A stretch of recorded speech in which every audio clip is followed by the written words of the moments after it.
Good afternoon everyone. Okay चलिए, तो कल हम कर रहे थे क्वेश्चंस ऑफ डीपीपी वन। तो डीपीपी वन कंप्लीट हो गई, देन डीपीपी सेकेंड हो गई सबकी कंप्लीट, या उसमें भी किसी को डाउट है?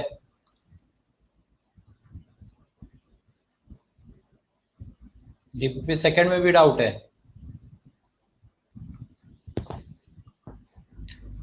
ठीक है, चलिए अभी डिस्कशन करते हैं फिर उसको। चलिए तो पहले कुछ पढ़ लेते हैं, फिर क्वेश्चंस करते हैं उसके जो आपके डाउट्स हैं डीपीपी सेकेंड के। चलिए तो नेक्स्ट हेडिंग डालिए पहले, परसेंटेज कंपोजिशन। छोटा सा topic is the topic percentage composition.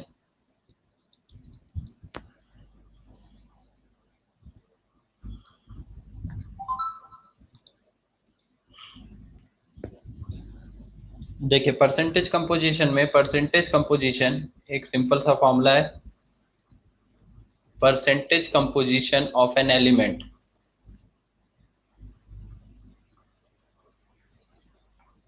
Percentage composition of an element will be equal to mass of element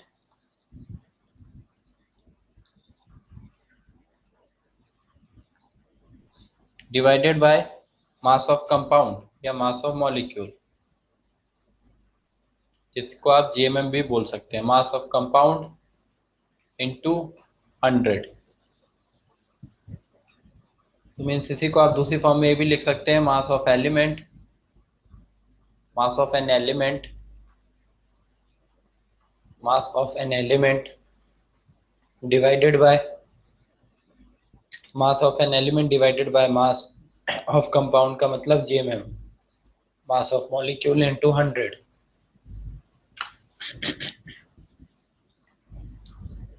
तो ये आ गया परसेंटेज कंपोजिशन।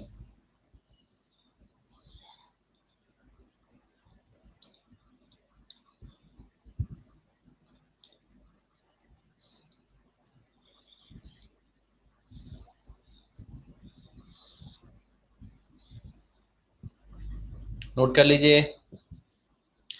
देखिए ये नॉर्मल है, परसेंटेज मास जैसे कैलकुलेट किया जाता है वैसे ही।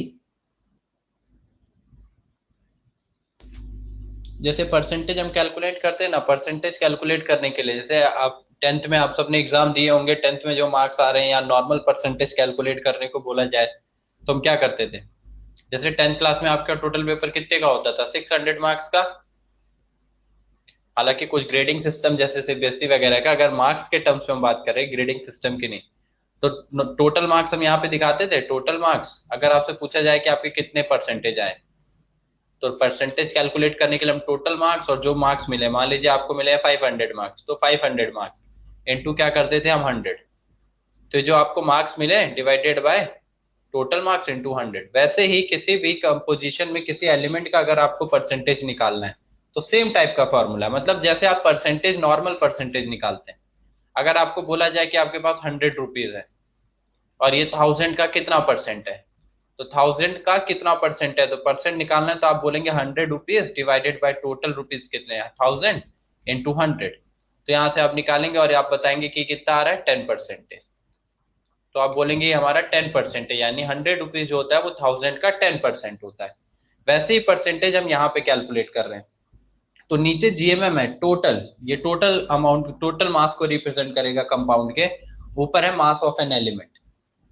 कैसे देखिए, जैसे अभी आपको पूछा जाए, अब एग्जांपल करते हैं, मान लीजिए एग्जांपल परसेंटेज कंपोजिशन, क्वेश्चन लिखते हैं, कैलकुलेट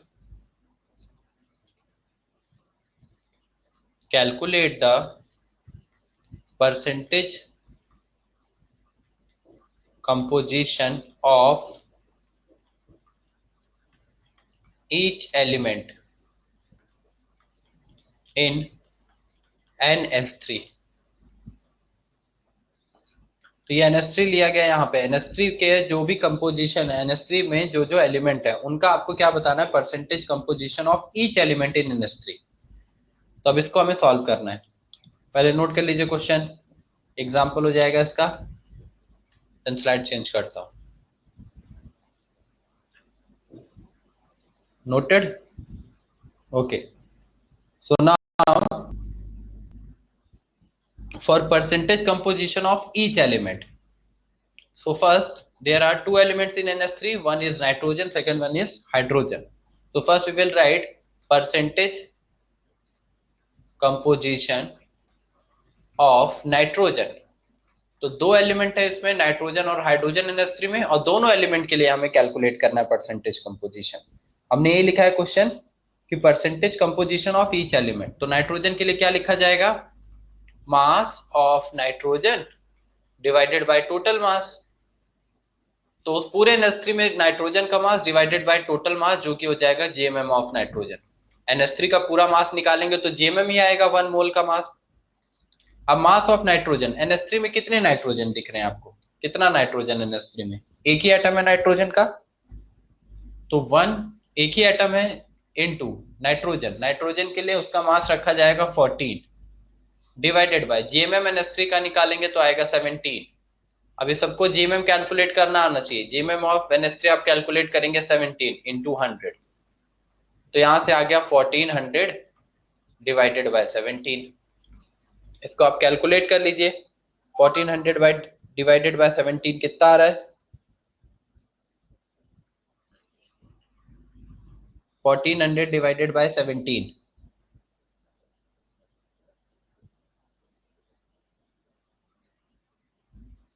तो ऑलमोस्ट आ जाएगा 82.4% के अराउंड, 82.35 ना, ठीक है। तो 82.4 या 82.35 इतना परसेंट, यानी NH3 में इतना परसेंट नाइट्रोजन है।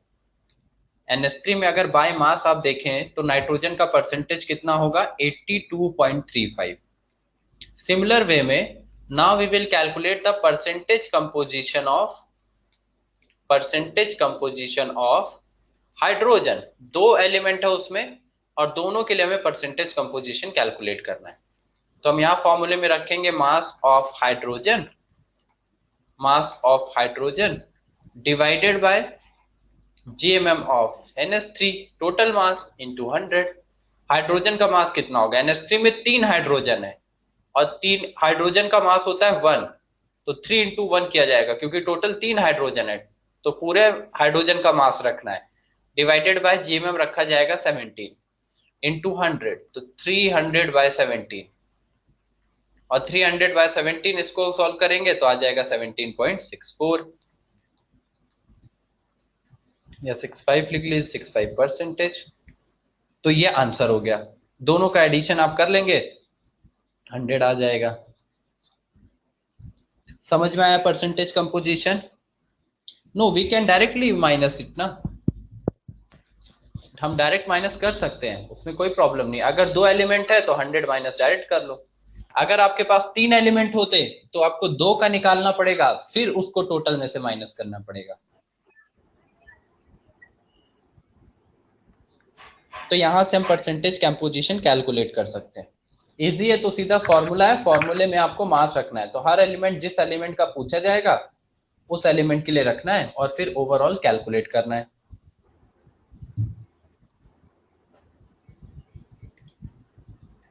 चलिए, नोट कर लिया था। Next example second.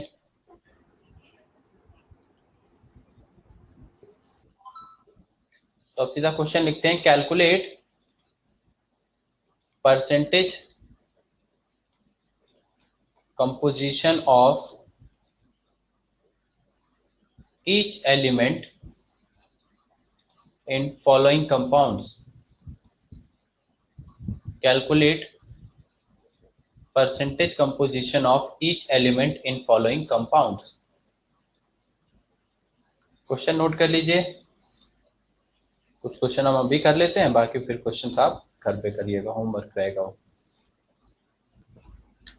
तो जैसे फर्स्ट आपका आ गया, मान लीजिए CaCO3 calcium carbonate, then C6H12O6 glucose, then NH2CO NH2 रख दिया, अमोनिया, CO है, ठीक है, capital C capital O, carbon oxygen,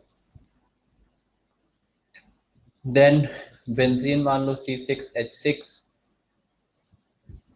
then ammonium phosphate NH4, whole thrice PO4, and then K4FeCl6।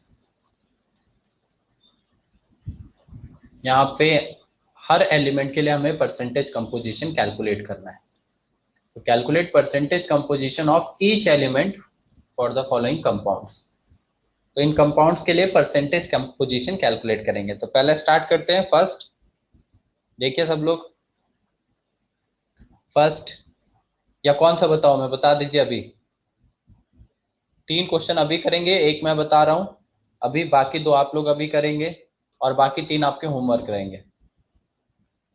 तो कौन सा क्वेश्चन बताऊं? सी।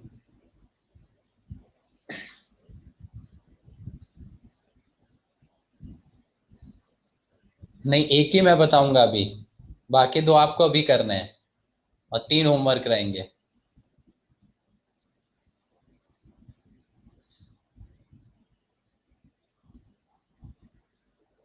सी, ई, ए, इन्हीं सब में फाइट चल रहा है। ठीक है, मैक्सिमम सी का ही आ रहा है। ठीक है, चलिए सी करते हैं। तो सी में बता रहा हूँ, सब लोग पहले ध्यान से सुनिए। सी जैसे अभी नेस्ट्री किया था वैसे ही करना है। उसके बाद बाकी 2 क्वेश्चन आप करिएगा, बाकी 3 होमवर्क करेंगे। ठीक है, तो देखिए सी में आपको दिया हुआ है NH2CO NH2, this is urea. ये यूरिया का फॉर्मूला होता है, जिसको नहीं पता आप लिख सकते हैं। सो NH2CO NH2। अब यहाँ पे हमारे पास एलिमेंट कौन कौन से हैं पहले हम ये देखते हैं, क्योंकि हर एलिमेंट के लिए परसेंटेज कंपोजिशन कैलकुलेट करना है। तो एलिमेंट हमारे पास है, नाइट्रोजन है, हाइड्रोजन है, कार्बन है, ऑक्सीजन है। ये 4 एलिमेंट है इस पूरे कंपाउंड में। नाइट्रोजन दिख रहा है, हाइड्रोजन दिख रहा है, कार्बन दिख रहा है और ऑक्सीजन दिख रहा है। तो किसी का भी कैलकुलेट करिए, 4 एलिमेंट है, 3 का हम निकालेंगे, चौथे के लिए हम 100 माइनस करके निकाल लेंगे। तो फर्स्ट हम कैलकुलेट करते हैं परसेंटेज कंपोजिशन ऑफ नाइट्रोजन। तो परसेंटेज कंपोजिशन ऑफ नाइट्रोजन के लिए क्या रखा जाएगा? मास ऑफ नाइट्रोजन। तो पूरे मॉलिक्यूल में जितना भी नाइट्रोजन का मास है वो पूरा रखना है, ये नहीं कि केवल एक एटम का उठा के मास रख दो। मास of nitrogen divided by GMM into 100। इसका मतलब ये है कि पूरे मॉलिक्यूल या पूरे कंपाउंड में जितना भी नाइट्रोजन है उसका मास, तभी तो पूरे नाइट्रोजन का कंपोजिशन आएगा। तो composition of nitrogen, then mass of nitrogen. अब नाइट्रोजन पूरे मॉलिक्यूल में कितने नाइट्रोजन आपको दिख रहे हैं? 2 नाइट्रोजन दिख रहे हैं, एक नाइट्रोजन यहाँ है, एक नाइट्रोजन यहाँ है। तो 2 नाइट्रोजन दिख रहे हैं और एक नाइट्रोजन का मास होता है 14। तो टोटल मास नाइट्रोजन का हो जाएगा, मास ऑफ नाइट्रोजन 2 इंटू 14। अगर आपको यहाँ वर्ड ऐड करना है तो कर लीजिए, ये टोटल मास ही लिख लो, नहीं तो सब लोग बाद में कंफ्यूज होकर गलत करेंगे। यहाँ पे लिख लीजिए टोटल मास ऑफ नाइट्रोजन और not only mass of nitrogen, कि जितना भी नाइट्रोजन है उन सबका मास रखना है। तो टोटल मास ऑफ नाइट्रोजन वो हो जाएगा 2 into 14 divided by GMM. GMM निकालेंगे तो नाइट्रोजन तो 2 है, तो 2 इंटू 14 मतलब 28। फिर हाइड्रोजन हमें 4 दिख रहा है तो 4 हो जाएगा। फिर कार्बन हमें 1 दिख रहा है, 12 हो जाएगा। ऑक्सीजन हमें 1 दिख रहा है, 16 हो जाएगा। तो 1 ऑक्सीजन, 1 कार्बन, 2 नाइट्रोजन, 4 हाइड्रोजन। तो ये आ जाएगा यहाँ से अब परसेंटेज कंपोजिशन ऑफ नाइट्रोजन। अब percentage of composition of nitrogen यहाँ पे निकालेंगे और इसमें रखेंगे, ये 2 इंटू 14 हो जाएगा 28 डिवाइडेड बाय, सबको ऐड कर दीजिए। 28 प्लस 4 32, 32 प्लस 12 44, 44 प्लस 16 58 इंटू 100। और इसको सॉल्व कर लो। चलिए नोट कर लिए पहले इतना, फिर स्लाइड चेंज करता हूँ।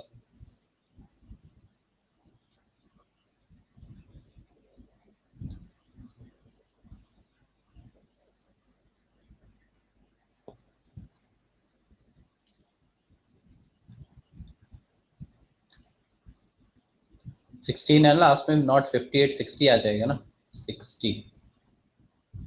हाँ, अपॉन 60 है, जीएमएम 60।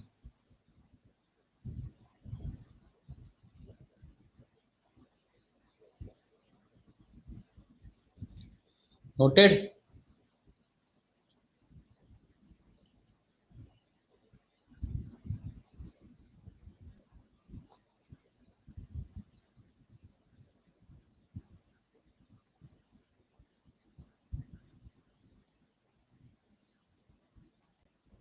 चलिए, तो यहाँ से परसेंटेज कंपोजिशन हमारे पास कितना आ गया फर्स्ट का? परसेंटेज कंपोजिशन, यानी पूरे मॉलिक्यूल में जो नाइट्रोजन है उसका percentage composition of nitrogen will be equal to 46.66%। Correct है।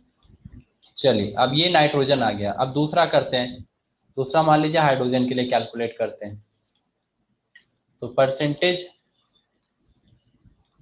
कंपोजिशन ऑफ हाइड्रोजन, आप जिसका भी कैलकुलेट करना चाहे, आपको हाइड्रोजन करना है हाइड्रोजन करिए, बाकी दो करने हैं अगर ऑक्सीजन और कार्बन तो वो कर लीजिए। तो परसेंटेज कंपोजिशन ऑफ हाइड्रोजन में रखेंगे total mass of hydrogen, total mass of hydrogen divided by GMM into 100। तो टोटल मास हाइड्रोजन कितने हैं, टोटल NH2CO में 4, तो 4 इंटू 1 जीएमएम कितना हो जाएगा 60 इंटू 100, तो आ जाएगा 400 यानी 40/6, 6.66%। यह आ जाएगा second one, percentage composition of hydrogen. Then third करते हैं percentage composition of oxygen. Oxygen के लिए निकालेंगे तो उसका आ जाएगा मास, चलिए स्लाइड रफ करता हूं।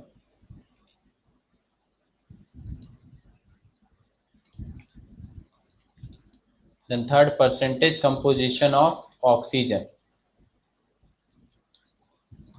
Percentage composition of oxygen will be equal to mass of oxygen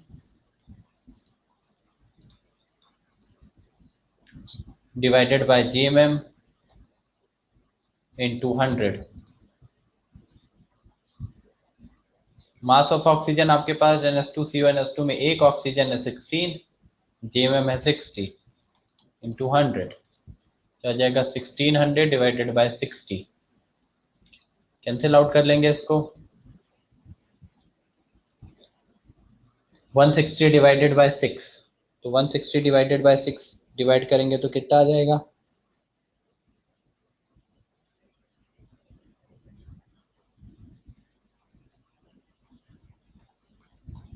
26.66। अब देखिए टोटल आपके पास अगर पता चल गया है, टोटल में 4 एलिमेंट थे, 3 एलिमेंट आपके पास आ चुके हैं, ये थर्ड था, तो चौथा एलिमेंट निकालने के लिए आप टोटल में से 100 में से माइनस कर लीजिए। सो परसेंटेज कंपोजिशन, लास्ट जो एलिमेंट है, अगर 2 ही एलिमेंट है तो एक ही निकालना पड़ेगा और दूसरे के लिए माइनस कर लीजिए। तो परसेंटेज कंपोजिशन ऑफ कार्बन कितना हो जाएगा, टोटल जो परसेंटेज होता है 100 में से बाकियों का मास जो परसेंटेज कंपोजिशन है वो ऐड कर दो, like percentage composition of nitrogen सबका ऐड कर दीजिए। Then percentage composition of hydrogen plus percentage composition of oxygen. तो यहां से हमारे पास परसेंटेज कंपोजिशन ऑफ कार्बन आ जाएगा। तो कार्बन के लिए परसेंटेज कंपोजिशन कैलकुलेट कर लेंगे, 100 minus percentage composition of nitrogen कितना है, परसेंटेज कंपोजिशन ऑफ नाइट्रोजन कितना निकाला था हमने,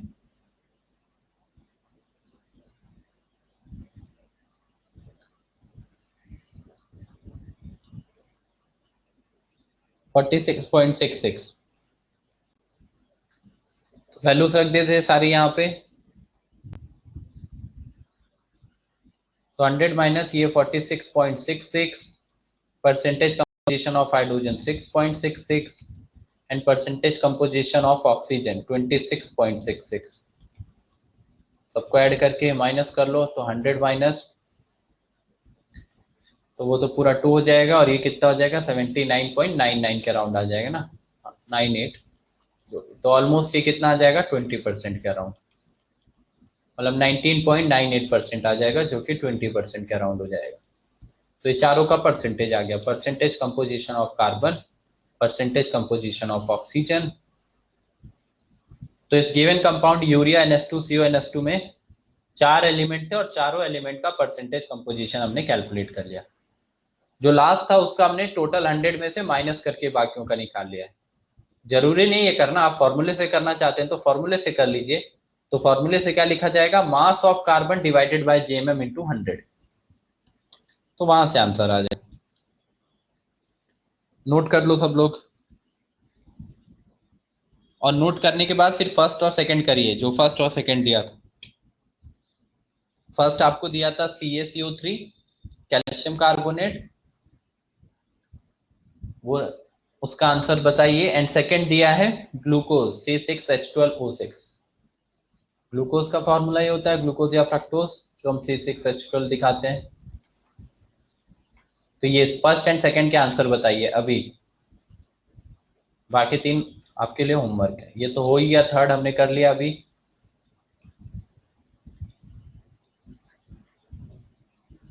देन अमोनियम फॉस्फेट, ये बेंजीन।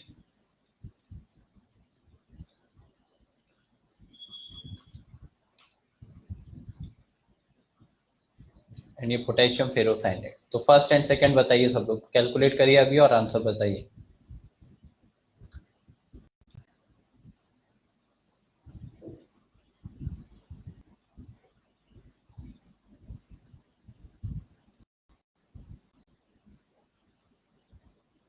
एक आंसर आया ओमकार का।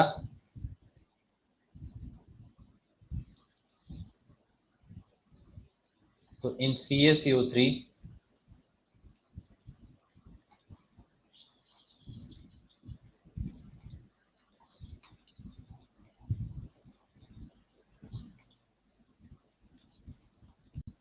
Percentage composition, percentage composition of Ca कितना है, 40%। बाकी सब लोग भी आंसर निकालिए और चेक करिए।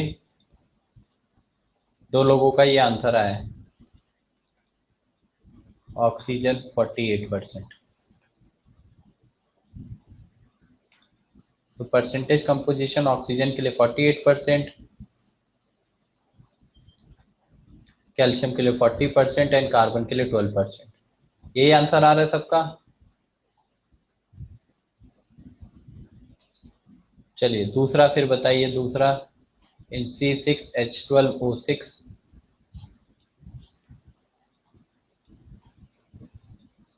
Percentage composition.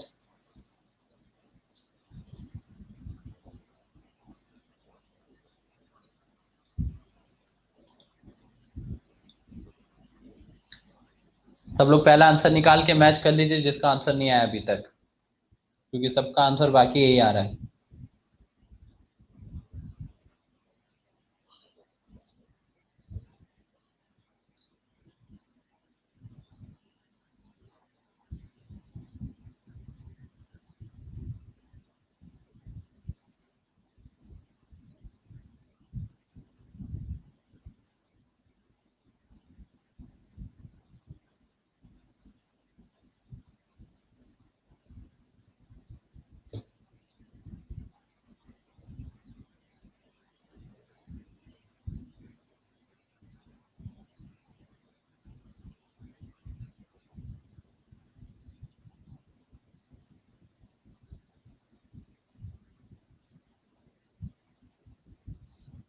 सेकंड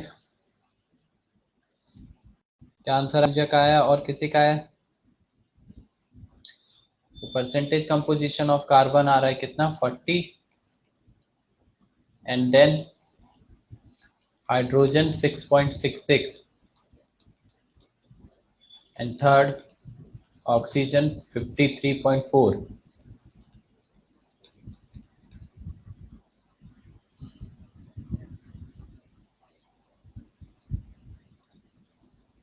हाँ मतलब 53.33% ही हो जाएगा वो, ऑलमोस्ट 54% के।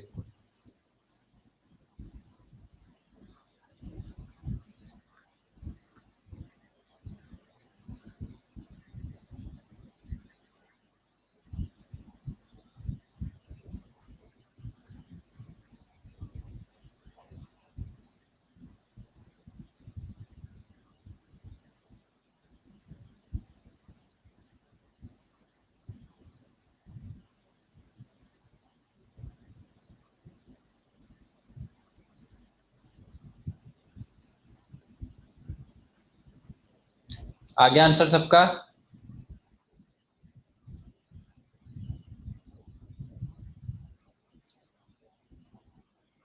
First carbon 9.4%। 9.4% कैसे आएगा? पहला ओम, आपका आंसर क्या है? 9.4%। आपको जो आंसर है तीनों का एडिशन 100 बनेगा ही नहीं, तीनों का एडिशन भी तो 100 होना चाहिए ना।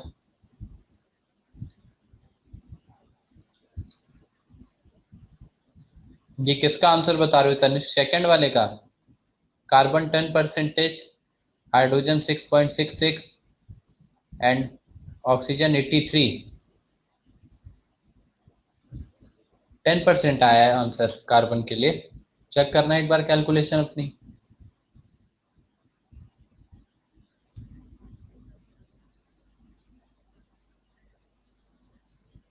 चलो सबका आंसर आ गया?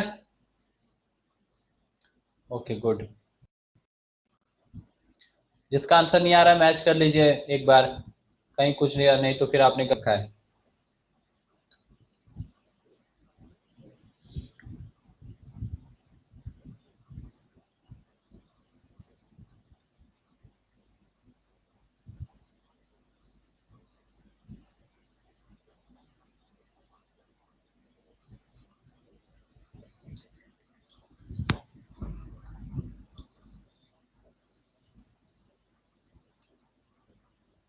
चलिए ठीक है, अभी मैं शेयर करता हूँ अब स्क्रीन। चलिए अब हो गया ये, बाकी तीन छोड़ दीजिए, अब करिएगा।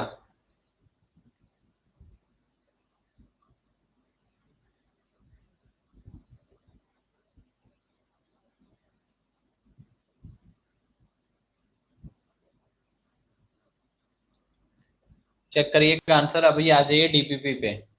इशिता क्या आंसर आया आपका? Calcium 27%, hydrogen 8%, oxygen 64। ये सेकंड का आंसर है।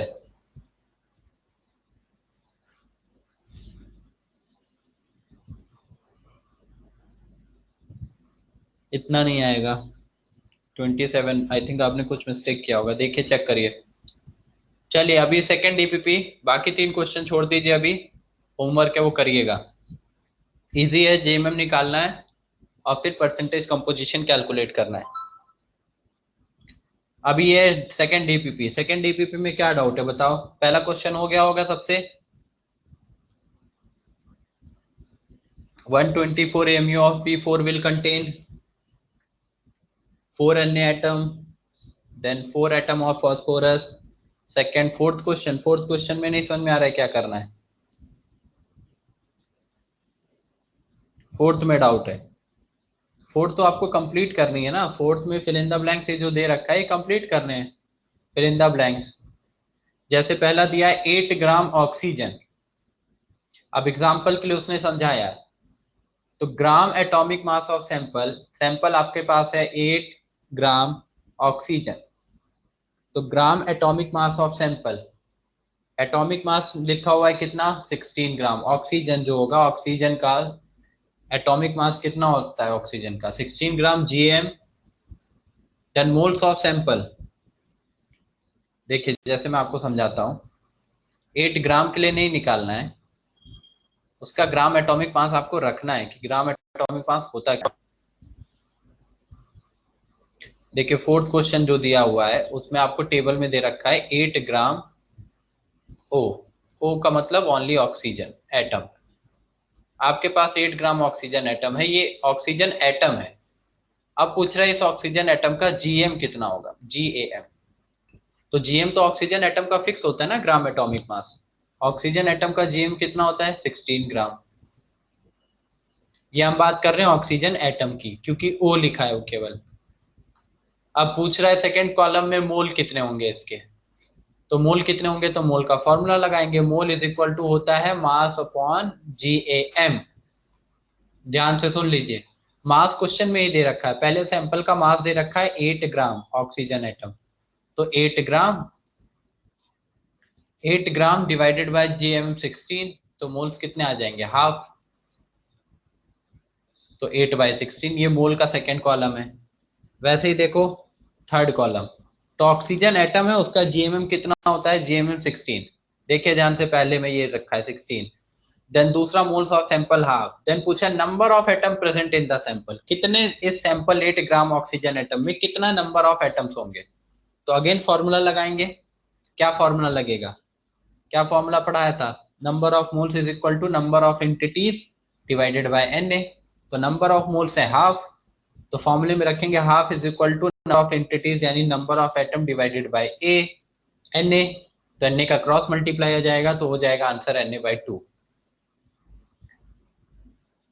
ये हो गया ये तीन चीज। फिर उसके बाद बोल रहा है mass removed from the sample 2 ग्राम।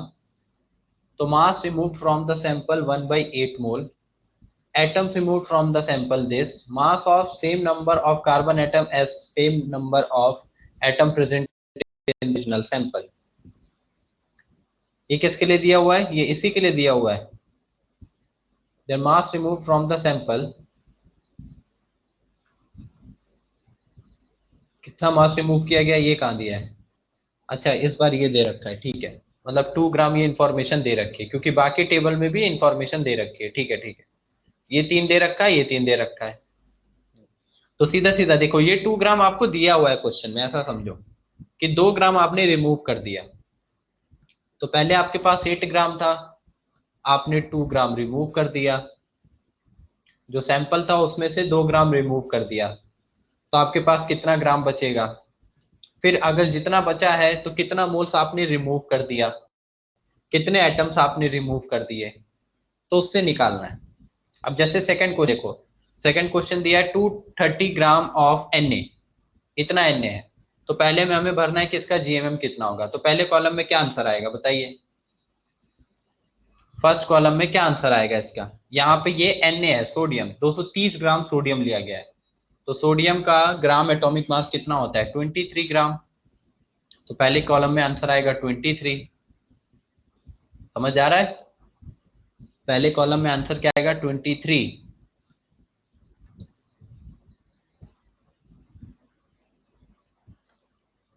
देखो मैं इधर ये रिमूव कर दे रहा हूँ। सेकंड पार्ट जो है, चौथे का सेकंड पार्ट, आपको क्वेश्चन में दिया गया है 230 ग्राम ऑफ Na। अब इसमें जो पहला पार्ट पूछा गया है ए, वो पूछा है GM of Na, gram atomic mass of Na कितना होगा, वो होगा 23 ग्राम। ये पहला आंसर ए पार्ट।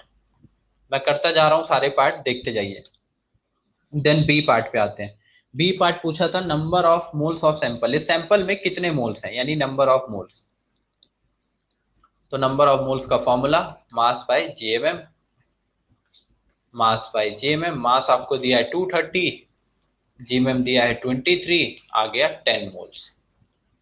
ये दूसरा आंसर, पहला आंसर दूसरा आंसर। थर्ड कॉलम में देखिए, थर्ड कॉलम में क्या दिया हुआ है, मोल्स ऑफ सैंपल, ये तो आ गया मोल्स ऑफ सैंपल। थर्ड में दिया number of atom present in the sample, इस सैंपल में नंबर ऑफ एटम कितने हैं। तो नंबर ऑफ एटम निकालने के लिए दूसरा फॉर्मूला नंबर ऑफ मोल्स का लगाएंगे, number of entities, number of entities की जगह number of atom divided by Na हो जाएगा। नंबर ऑफ मोल्स आ चुके हैं 10, नंबर ऑफ एटम निकालने हैं। और नंबर ऑफ एटम क्यों रख रहे हैं, क्योंकि ये एटम में दिया हुआ है। अगर यहाँ कोई मॉलिक्यूल होता तो ऊपर फॉर्मूले में नंबर ऑफ मॉलिक्यूल आता, डिवाइडेड बाय Na। तो यहाँ से हमारे पास आ गया नंबर ऑफ एटम। तो number of atom will be equal to 10 Na। ये हो गया आपका थर्ड आंसर। देखते जाइए ध्यान से, किसी स्टेप में डाउट होगा तो पूछ लेना। देन आते हैं क्वेश्चन नंबर 4 पे। उसमें क्वेश्चन नंबर जो कॉलम फोर्थ है उसमें क्या दिया हुआ है, उसमें फोर्थ में दिया मास रिमूव्ड फ्रॉम द सैंपल। मास जो है वो रिमूव कर दिया जा रहा है सैंपल से 46 ग्राम। अब डी पार्ट देखो, मास रिमूव्ड, वो क्वेश्चन में दे रखा है, हर टेबल के लिए दे रखा है, mass removed from sample, from sample कितना 46 ग्राम। तो पहले अगर ये 230 ग्राम था, ध्यान से सुनिए, अगर पहले ये 230 ग्राम था और उसमें से हमने 46 ग्राम रिमूव कर दिया है, तो बचेगा कितना। सो मास, रिमेनिंग मास ऑफ, अगर आपको निकाल ये पूछा जाए कि कितना मास बचा है, तो रिमेनिंग मास ऑफ Na कितना कर देंगे हम, 230 माइनस 46। 230 माइनस 46 का मतलब 184 ग्राम इतना Na बचा हुआ है। ये पूछा नहीं है, बस मैंने निकाला है। बाकी ये दिया है चौथे कॉलम में कि मास इतना रिमूव हो रहा है। समझ में आया? रफ करूं इसको? हाँ, जीएम की जगह जीएमएम होगा, वो गलती से लिख दिया होगा मैंने। जो भी है, एटम रख रहे हैं तो एटम का जीएम रखिए, अगर मॉलिक्यूल है तो जीएमएम रखिए। ठीक है, समझ में आया? अभी A B C part and D part में आपको बोला इतना मास रिमूव किया गया। रब करूं अभी ये?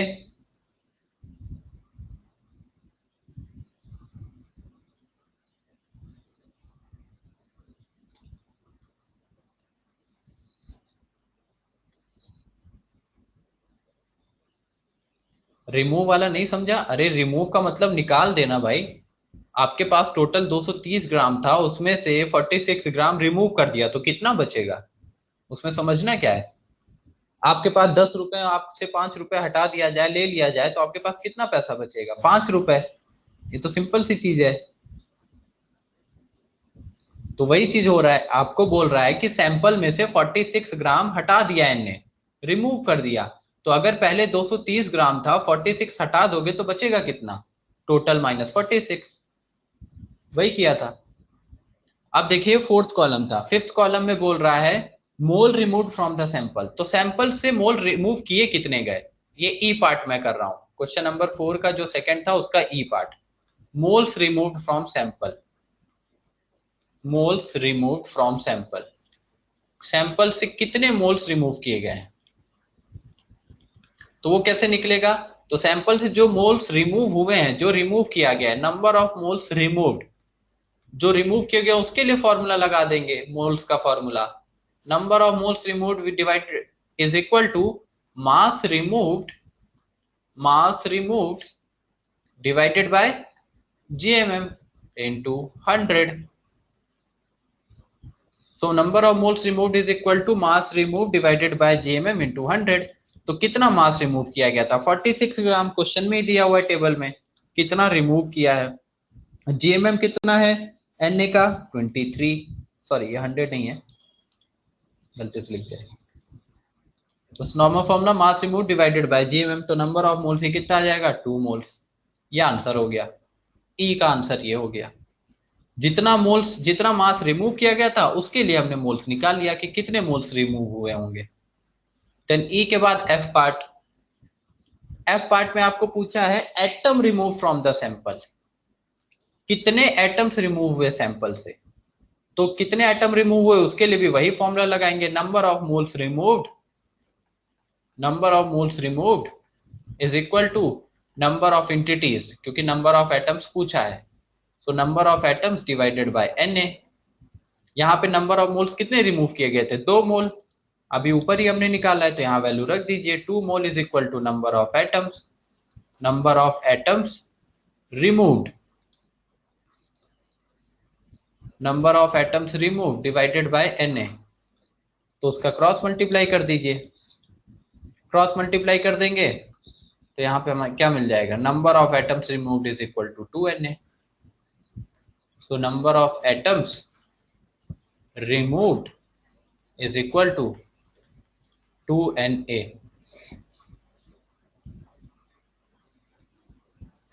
Number of atoms removed is equal to 2Na।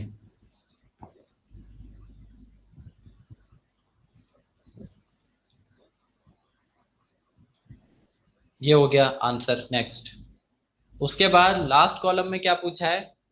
Mass of same number of carbon atom as number of atom present in the original sample.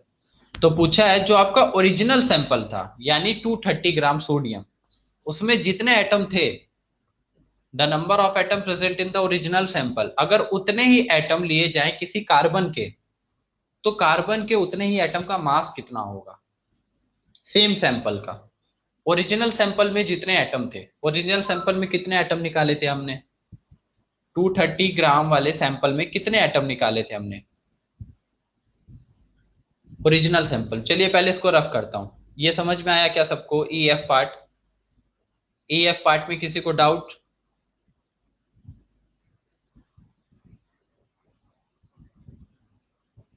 किसी को डाउट है तो बोलो जल्दी, नहीं रफ कर रहा हूं मैं।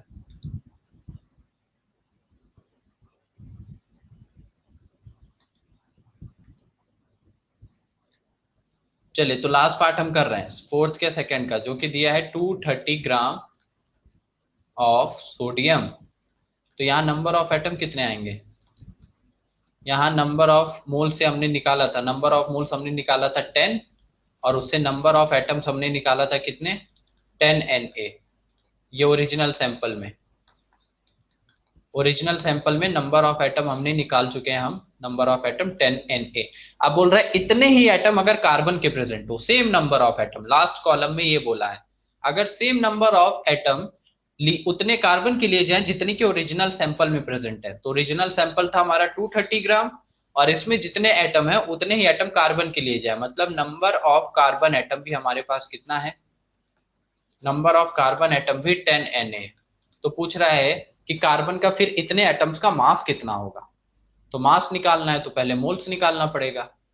सो number of moles is equal to number of atom entities divided by Na। वही मोल ट्रायंगल के फॉर्मूले लग रहे हैं बार बार। नंबर ऑफ एटम है 10Na divided by Na, Na से Na कैंसिल आउट, यहाँ नंबर ऑफ मोल्स आ गए, नंबर ऑफ मोल्स आ गए 10, यानी number of moles of carbon, number of moles of carbon atom, carbon atom के मोल्स कितने आ गए? 10। और अगर number of moles of carbon atom 10 आ गए तो अब इसका मास कितना होगा? सो नंबर ऑफ मोल्स का दूसरा formula is equal to mass by GMM. तो नंबर ऑफ मोल्स है 10, मास कैलकुलेट करना है, और जीएमएम आपको कार्बन का पता है 12, कार्बन एटम का जीएमएम जीएएम हो जाएगा, जीएएम, क्योंकि कार्बन एटम की बात कर रहे हैं तो आप जीएम रख लीजिए, जीएएम, और 12 इंटू 10 कर देंगे तो मास यहाँ से कितना आ जाएगा? 120 ग्राम। तो उतने ही कार्बन एटम अगर लिए जाएं जितना कि ओरिजिनल सैंपल में एटम है, उतने ही कार्बन एटम रख रहे हैं। तो ओरिजिनल सैंपल में एटम थे 10Na, तो कार्बन के भी एटम हमने ले लिए 10Na। तो इस कार्बन का मास कितना होगा? तो इस कार्बन का मास हमने निकाल लिया 120 ग्राम।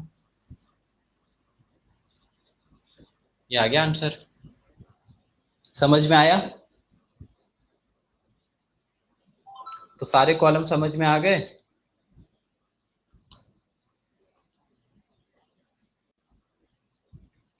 तो अभी हो जाएगा। जिसको किसी में डाउट है, देखो ये सेकंड वाला मैंने आपको बताया सारे, थर्ड वाला भी ऐसे ही करना है, फोर्थ ऐसे ही करना है, फिफ्थ ऐसे, सिक्स ऐसे, सेवेंथ ऐसे, एट्थ ऐसे। सेकंड वाले में जो रिमूव किया गया था वो मास दिया था। देखो थर्ड वाले में, देखो थर्ड क्वेश्चन जो है 60 ग्राम कैल्शियम, इसमें क्या रिमूव किया गया है? इसमें मोल्स के फॉर्म में दिया है कि ओरिजिनल सैंपल से 1 मोल रिमूव कर दिया जाए। तो क्या क्या बाकी कॉलम आपको जो है वैकेंट स्पेसेस वो आपको फिल करने हैं, बाकी केसेस के सारे वैकेंट स्पेसेस अभी फिल करने हैं। ठीक है, तो अभी करिएगा ये जो नहीं हुआ है। चलो फोर्थ हो गया, और बताओ और कौन सा डाउट है?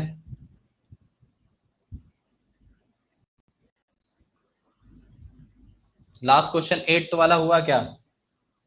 क्वेश्चन 7।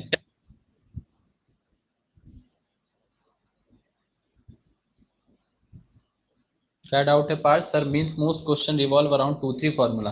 तो मुन्ना अभी 2-3 फॉर्मूला पढ़ा ही है, तो उसी के क्वेश्चन कर रहे हैं ना। अभी क्या ही पढ़ा है? अभी हमने मूल ट्रायंगल ही पढ़ा है, और आज पढ़ा परसेंटेज कंपोजिशन। उससे पहले तो हमने मूल ट्रायंगल ही पढ़ा है, 3 ही तो फॉर्मूले पढ़े हैं। तो उसी फॉर्मूले पे क्वेश्चन रहेंगे ना। जैसे जैसे आगे चीजें पढ़ते जाएंगे वैसे वैसे नंबर ऑफ फॉर्मूला बढ़ते जाएंगे। अभी तो जो होमवर्क आपको दिया है वो तो 2 ही 3 फॉर्मूले बेस्ड है।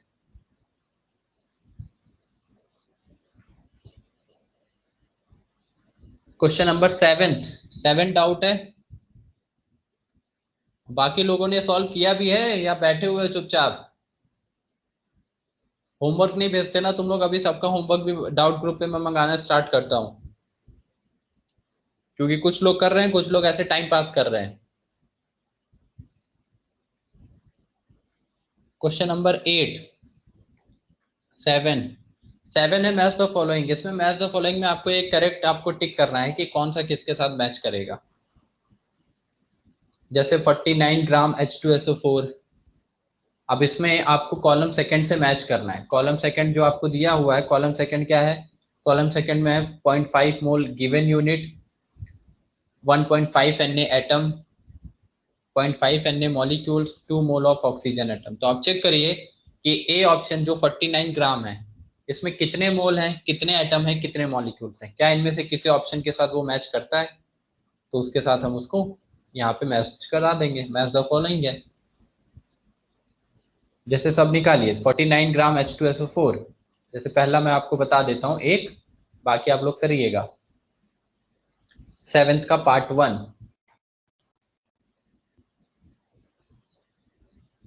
क्वेश्चन नंबर 7 पार्ट 1, सेवेंथ का पार्ट 1। तो पार्ट 1 जैसे आपको दिया है 49 ग्राम H2SO4, 49 ग्राम H2SO4। तो अब इसमें आपको पूछा जाए, अब देखिए जो जो ऑप्शन मैच द फॉलोइंग दिए वो सब आपको करना है। क्या पार्ट थर्ड बताऊं? पार्ट थर्ड तो 11.2 लीटर दिया है CO2 का, STP पे नंबर ऑफ मोल डायरेक्ट निकाल लो। चलिए पार्ट थर्ड ही बता देता हूँ। पार्ट थर्ड आपको दिया है 11.2 litre of CO2, 11.2 litre of CO2, ये तो सबसे इजी पार्ट है।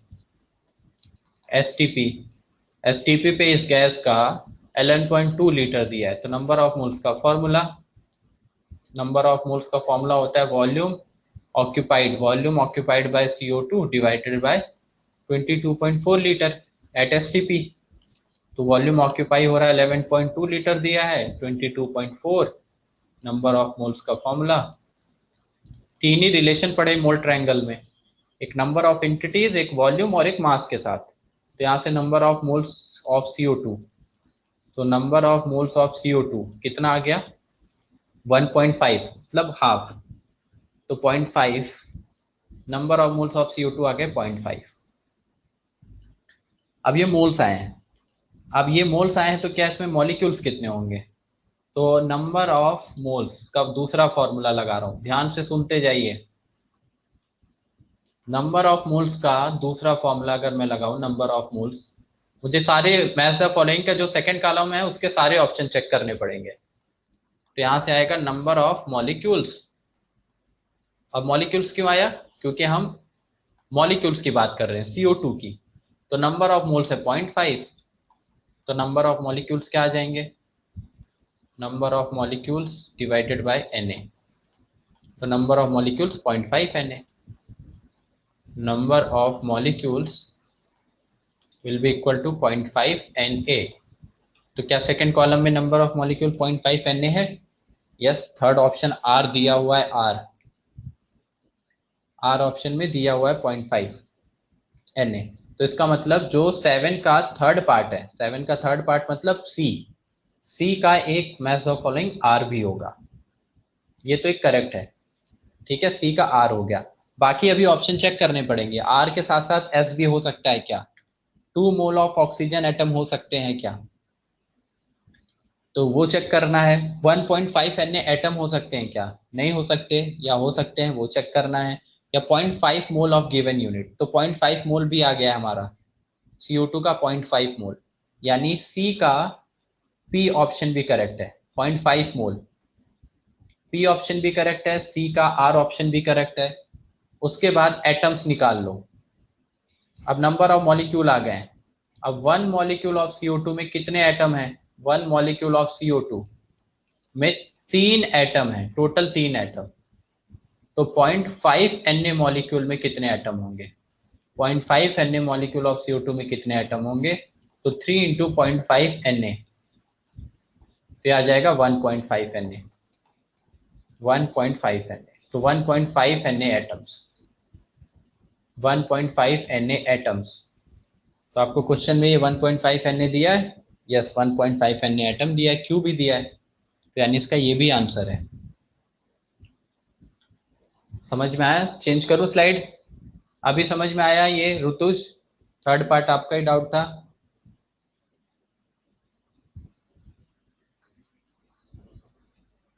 तो सी का क्या क्या आंसर आ रहा है? सी का आंसर आ रहा है पी आ रहा है, सी का आंसर आ रहा है क्यू आ रहा है, सी का आंसर आर आ रहा है। एस निकालोगे ऑक्सीजन एटम तो नहीं आएगा, वो रॉन्ग आ जाएगा। तो मतलब सी किसके किसके साथ मैच कर रहा है? सी मैच कर रहा है पी के साथ, क्यू के साथ, आर के साथ। एस के साथ मैच नहीं कर रहा है। तो ये तीन आंसर। अच्छा, कहीं आप ऐसे तो कंफ्यूज नहीं हो रहे हैं कि sir A B C D? एक बार सुन लीजिए ध्यान से, ए बी सी डी और इसका हम पी क्यू आर एस के साथ, जैसा नॉर्मल हम मैच द फॉलोइंग पढ़ते थे 9th 10th क्लास में, कि इसको इसके साथ मैच किया, इसको इसके साथ, इसको इसके साथ, इसको इसके साथ, एक का एक के साथ मैच द फॉलोइंग। तो वैसा जरूरी नहीं है यहाँ पे, ठीक है? जो मतलब इंजीनियरिंग के बच्चे, उनका जो एडवांस का पेपर आता है मैच द फॉलोइंग का, हाँ, तो ये जरूरी नहीं है ऐसा करने का। मतलब ऐसा भी हो सकता है कि आपने वो एक करके छोड़ दिया होगा, इसलिए ए बी सी डी। हालांकि उस क्वेश्चन में मेंशन भी नहीं किया है, वो मेंशन किया रहता है, ठीक है? तो वो उसके लिए टेंशन मत लीजिए। जैसे ए का आंसर क्या हो सकता है? ए पी भी हो सकता है, क्यू भी हो सकता है, आर भी हो सकता है ए तीन के साथ मैच करे। फिर हो सकता है जब हम बी के साथ निकालें तो बी के साथ क्यू मैच करे और बी के साथ सी के साथ एस मैच करे। तो मल्टीपल मैचेस हो सकते हैं। तो ऐसे आपको हर एक के लिए चेक करना है। तो वैसे हमने सी के लिए निकाला, हमारे तीन आंसर आ रहे हैं, पी क्यू आर। ठीक है? तो इंजीनियरिंग के एडवांस पेपर में इस पैटर्न पे क्वेश्चन आते हैं। एडवांस का पेपर अभी आप देंगे, एडवांस का पेपर आपको आइडिया लग जाएगा, उसकी टेंशन नहीं है। तो इस तरह के क्वेश्चन रहते हैं मल्टीपल चॉइसेस वाले।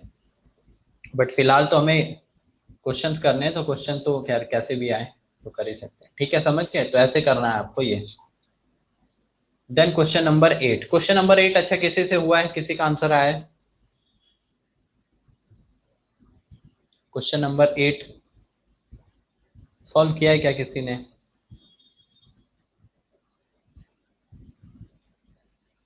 Option D 11.2 litre. अच्छा ऋषिकेश, आपका भी फोर्थ ऑप्शन आ रहा है। तो बोल रहा है if all the oxygen atom from 4.4 gram of CO2, 4.4 gram CO2, comma 6.022 10 की पावर 22 मॉलिक्यूल्स ऑफ N2O5, 6.022 10 की पावर 23 22 10 की power 22 molecules of N2O5 and last one 0.2 mole of CO। अच्छा और भी है 0.2 मोल्स ऑफ CO। देखिए 0.2 moles of CO and last उसके बाद दिया है 1.12 litre of SO2 at NTP, 1.12 litre SO2 at NTP। इन सब से अगर आप ऑक्सीजन को रिमूव कर दें, बोल रहा है if all the atoms of this are removed and combined to form O2 gas, तो वो गैस कितना वॉल्यूम ऑक्यूपाई करेगी एनटीपी पे? ये क्वेश्चन है। क्वेश्चन ये है कि इन सारे ये चार जो चीजें दे रखी हैं, इन सब से आप ऑक्सीजन को हटाइए और पूरे ऑक्सीजन को आपस में जोड़ दीजिए। सबसे ऑक्सीजन निकालिए और सारे ऑक्सीजन को जोड़ दीजिए और उससे आप O2 बनाइए। तो वो O2 एनटीपी पे या एसटीपी पे कितना वॉल्यूम ऑक्यूपाई करेगा? समझ गए? चलिए करके देखते हैं। तो सबसे हम ऑक्सीजन निकालेंगे। ऑक्सीजन, ऑक्सीजन मतलब ऑक्सीजन एटम की बात करेंगे, ठीक है? तो जैसे फर्स्ट केस में बात करें, पहला 4.4 gram of CO2, gram of CO2। यहां से आप नंबर ऑफ मोल्स निकाल लीजिए। Number of moles of CO2, ध्यान से देखना, number of moles of CO2 की मैं बात कर रहा हूं। तो मास बाय GMM, मास आप पुट कर दीजिए 4.4 ग्राम, GMM ऑफ CO2 44, तो ये आ गया 0.1। ये नंबर ऑफ मोल्स आ गया CO2 के। अब नंबर ऑफ मोल्स आए तो नंबर ऑफ मोल्स का दूसरा फॉर्मूला लगाते हैं, number of moles is equal to number of, ये number of moles of CO2 है, तो इसका मतलब हमें नंबर ऑफ एंटिटीज में नंबर ऑफ मॉलिक्यूल रखना पड़ेगा। Number of molecules divided by Na। तो नंबर ऑफ मोल्स तो 0.1 है, तो 0.1 इंटू एन आ जाएगा नंबर ऑफ मॉलिक्यूल्स। अब ये नंबर ऑफ मॉलिक्यूल्स आ गए 0.1 Na। उसके बाद 0.1 Na मॉलिक्यूल्स आ गए CO2 के। अब 1 molecule of CO2, 1 molecules of CO2 कितने ऑक्सीजन एटम इसमें? 2 एटम ऑफ ऑक्सीजन। एक मॉलिक्यूल में 2 एटम है, तो 0.1 Na मॉलिक्यूल में कितने एटम होंगे? 0.1 Na मॉलिक्यूल्स ऑफ CO2 में कितने एटम होंगे? 2 का मल्टीप्लाई कर देंगे, 2 into 0.1 Na atom of O।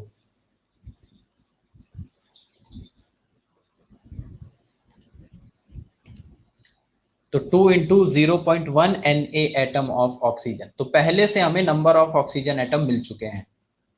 अब ऐसे ही हमें दूसरे से निकालना है, चारों से ऐसे निकाल के और चारों के नंबर ऑफ ऑक्सीजन एटम को ऐड करना है। समझ में आया? पहला वाला तो इजी है, मास दिया था, पहले उससे मोल्स निकाले, फिर मोल से मॉलिक्यूल्स निकाले, मॉलिक्यूल से एटम निकाल लिए। सेकंड वाले में सीधा मॉलिक्यूल्स दिया है N2O5। तो पहले केस में हमारा कितना आ चुका है? 0.2 Na। चलिए रब करूं इसको, 0.2 Na नोट कर लीजिए, याद रखिएगा 0.2 Na।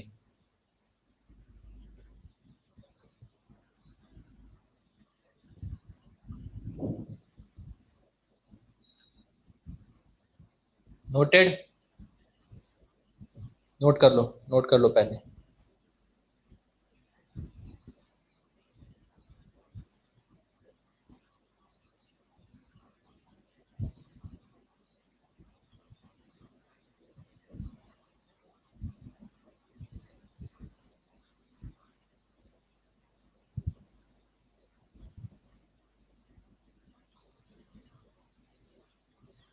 डन?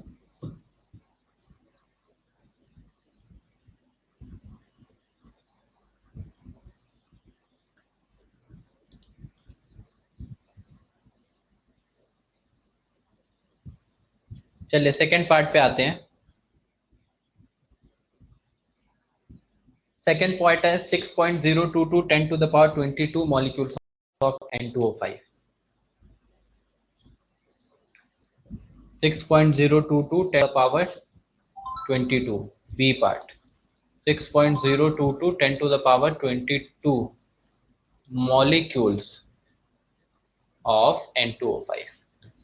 अब इसके लिए क्या करेंगे? अब यहाँ पे अगेन फॉर्मूला लगाएंगे नंबर ऑफ मोल्स का। Number of moles is equal to number of entities, यानी number of molecules. Number of molecule दिया है डिवाइडेड बाय Na। वैल्यूज रख दो। नंबर ऑफ मोल्स हमें पता नहीं है, नंबर ऑफ मोल्स तो निकालने ही होंगे, या नंबर ऑफ मॉलिक्यूल डायरेक्ट दिया है तो नंबर ऑफ मोल्स निकालने की नीड क्या है? आप डायरेक्ट करो ना, क्योंकि इस बार तो आपको डायरेक्ट नंबर ऑफ मॉलिक्यूल्स दिया है। तो सीधा ये लाइन लिखनी है बस, 1 molecule of N2O5, 1 molecule of N2O5 contain 5 atom of oxygen, 5 atom of oxygen। तो 6.022 इंटू 10 की पावर 22 मॉलिक्यूल्स। अगर इतने मॉलिक्यूल्स ऑफ N2O5 हैं तो कितना एटम आएगा? 5 इंटू 6.022 इंटू 10 की पावर 22 एटम ऑफ ऑक्सीजन। इसको Na में कन्वर्ट करके रखते हैं, मल्टीप्लाई नहीं करते हैं, Na में कन्वर्ट करके रखते हैं।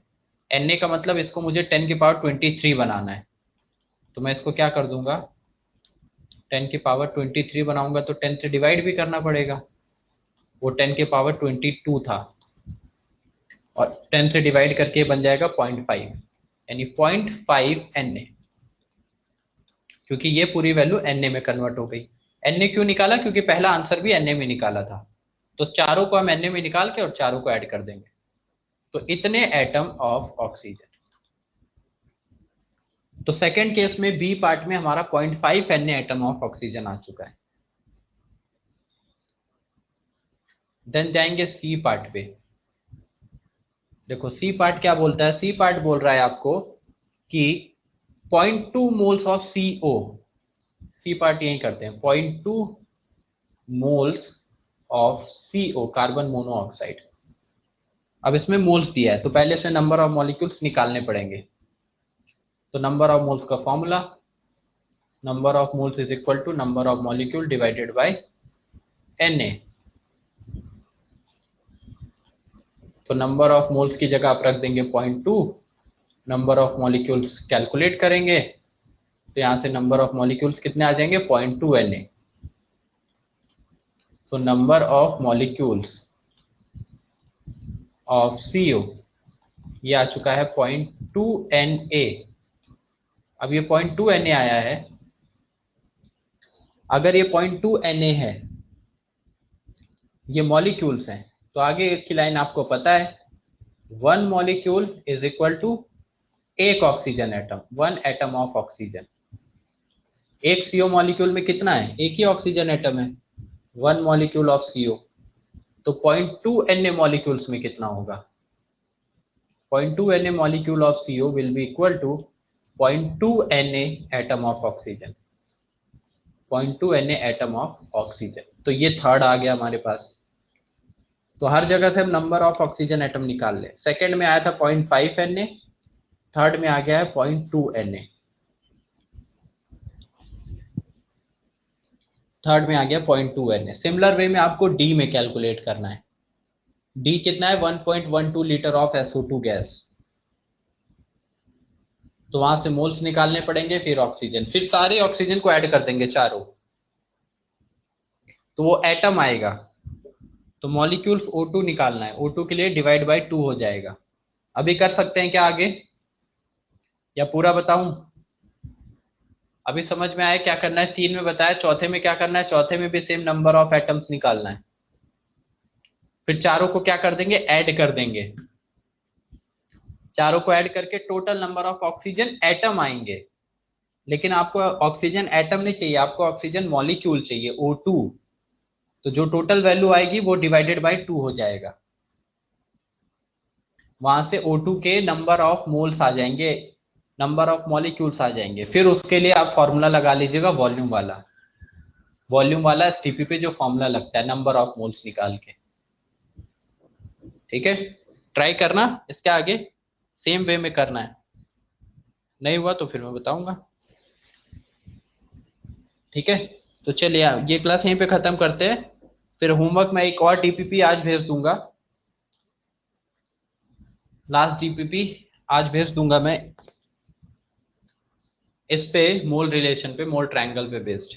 ठीक है, बाकी जो आपको होमवर्क दिया है 3 क्वेश्चन, ये तो परसेंटेज कंपोजिशन ये आप कर लीजिएगा, और फिर बाकी DPP सॉल्व करिएगा।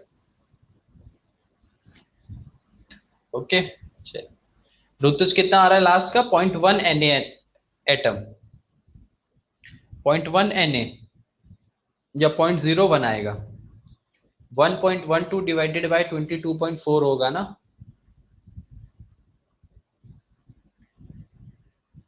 और वो भी 1.12 है। चेक करिएगा उसको एक बार, 0.1 नहीं आएगा।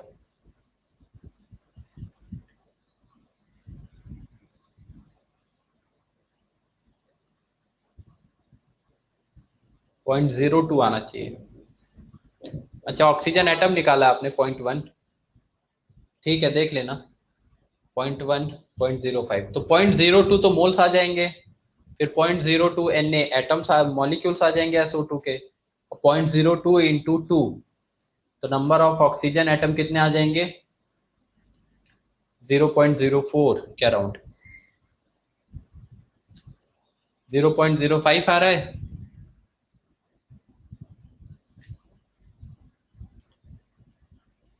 जीरो 0.04 ही आ रहा है ना, 4 ही आएगा,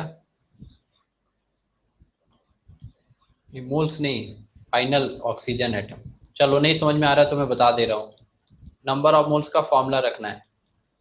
पहले क्या रखा जाएगा, वॉल्यूम डिवाइडेड बाय 22.4, वॉल्यूम कितना है 1.12 लीटर, डिवाइडेड बाय 22.4, इसको कैंसिल आउट कर देगा 1/2 0.5, और ये आ जाएगा 0.05। कितने तो मोल्स आएंगे, number of moles of SO2, ये तो number of moles of SO2 आ गए। अब नंबर ऑफ मोल्स इतने आ गए तो नंबर ऑफ मॉलिक्यूल्स कितने आएंगे, फॉर्मूला लगा के करना सब लोग। Number of molecules of SO2 फिर आ जाएगा कितना, 0.05 Na। और अगर इतना मॉलिक्यूल्स आ गया है तो 1 मॉलिक्यूल ऑफ SO2 में कितने एटम है ऑक्सीजन के, SO2 में 2 एटम ऑफ ऑक्सीजन, तो 0.05 Na मॉलिक्यूल्स ऑफ SO2 में कितना आ जाएगा, 2 इंटू 0.05 एटम ऑफ ऑक्सीजन, तो आ जाएगा कितना 0.1। कितना आ रहा था, हाँ ऋतुज का 0.1 ही था, ठीक है करेक्ट, 0.1 एटम ऑफ ऑक्सीजन, तो 0.1 Na, यहाँ 0.1 Na आ जाएगा, 0.1 Na एटम ऑफ ऑक्सीजन, ये चौथे का आ जाएगा। अब सबको ऐड करिएगा, उसको डिवाइड बाय 2 करना पड़ेगा क्योंकि O2 चाहिए हमको, O2, और फिर वहां से वॉल्यूम निकालना है, मोल्स निकालना, फिर फाइनली वॉल्यूम। ठीक है, चलिए फिर बाय, कल मिलते हैं, आई मीन मंडे को।